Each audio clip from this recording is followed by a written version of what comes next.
Let's get more on our top story now, and the confirmation that the missing Malaysian airliner went down in the southern Indian Ocean. Let's bring in Ross Amer. Ross is a retired pilot who used to fly for United Airways in the U.S. He's joining us live from Irvine in California. Good to have you with us, Ross. So the Malaysian Prime Minister made the announcement that the plane did go down in the southern Indian Ocean. He said the conclusions were based on new analysis of satellite data by a company called Inmarsat and UK aviation investigators.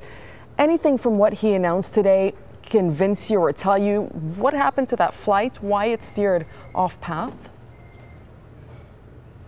As long as we don't have any shred of solid evidence, for example, piece of that aircraft or one of the flight or data recorders, we cannot for sure come up with a conclusion. However, this may verify some of the original thoughts. Obviously, as a so-called expert, I cannot bring my gut feelings into this, but originally I was thinking about a possible fire on board that would coincide with the turn theory, with the radios dropping off, the transponder dropping off. There is a possibility because we're trained to, if in case of a fire or decompression, we need to get down from the altitude as fast as possible. Therefore, getting off that airway where that aircraft was on, and that would coincide with that left turn that everybody's talking about. So that's why, yeah, exactly. That's why you think that sharp left turn was made, and the flight reportedly dropped down to 12,000 feet at one point.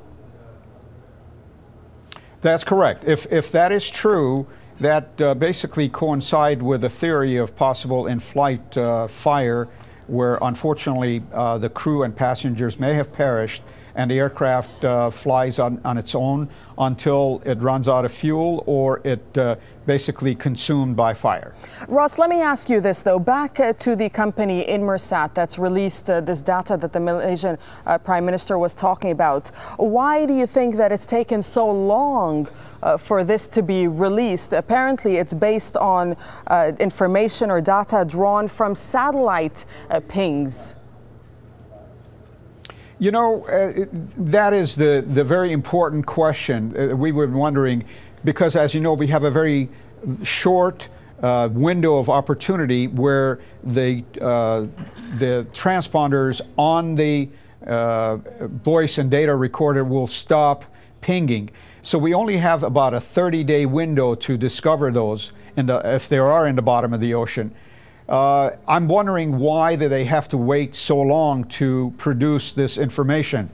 But what it is, they should have from day one. This is way beyond the capability of a small country, emerging country like Malaysia.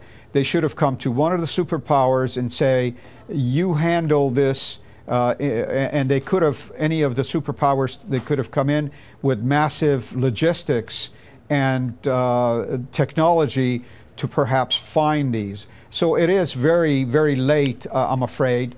It might be late, but at least we have some sort of perhaps credible position of this airplane. Okay, Ross, good to have you with us on Al Jazeera. Thank you very much. Ross Amer joining us from California. My pleasure.